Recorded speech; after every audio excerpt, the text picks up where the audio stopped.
లలితా సహస్రనామం అంటే ఏమిటి? లలిత అంటే సున్నితమైనది, సౌమ్యమైనది అని అర్థం.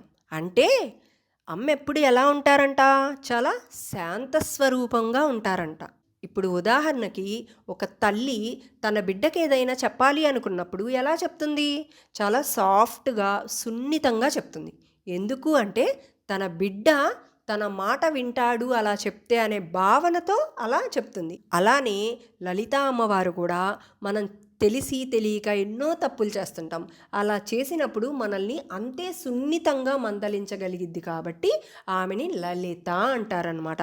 ఇలా లలిత లలిత అని మనం అంటున్నప్పుడు మనలో చూడండి ఒక సాఫ్ట్ క్యారెక్టర్ అనేది స్టార్ట్ అవుతుంది. అంటే ఒక సున్నితమైన మనసు అనేది ఏర్పడుతుంది.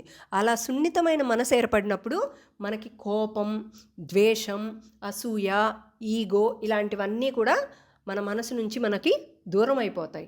అందుకే వీలైనప్పుడల్లా లలిత లలిత అని అనుకుంటూ ఉండాలి. ఇక్కడ మీరు గమనించినట్లయితే ఇప్పుడు చూడండి కొన్ని పేర్లు మనం పలుకుతున్నామంటే అవి ఎలా ఉంటాయి? చాలా రౌద్రంగా, చాలా గంభీరంగా ఉంటాయి అన్నమాట. కానీ లలితామ్మ పేరు పలుకుతున్నప్పుడు చూడండి, లలిత ఎలా ఉంది? చాలా సాఫ్ట్‌గా, సున్నితంగా ఉంది కదా!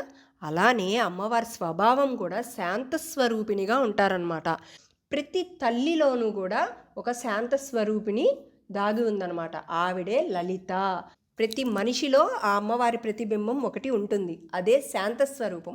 అది చూడండి కేవలం తల్లులకు మాత్రమే ఉంటుంది అంత సహనం మళ్ళీ. అందుకే మాతృత్వంతో నిండిన శాంతమూర్తి కనుక ఆమెని లలిత అన్నారు. ఆమె లోకాలన్నిటినీ ఆమె ప్రేమతో, దయతో నడిపించే సౌమ్య శక్తి స్వరూపిణి. ఆమె ప్రేమకి అర్హత అనేది ఏదీ లేదు.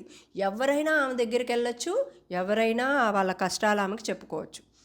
మనకి ప్రాణం ఉన్నా ఆ అమ్మవారే మనకి తల్లి, మనకి ప్రాణం లేకపోయినా మన ఆత్మకి కూడా ఆమె తల్లి. అందుకే ఆమె పరాశక్తి, శక్తి స్వరూపిణి అని పిలుస్తారనమాట. అది లలిత అంటే అర్థం. ఇలాంటి మరిన్ని ఆధ్యాత్మిక విషయాలు తెలుసుకోవాలంటే ఛానల్ని సబ్స్క్రైబ్ చేసుకోండి. శ్రీమాత్రే నమః.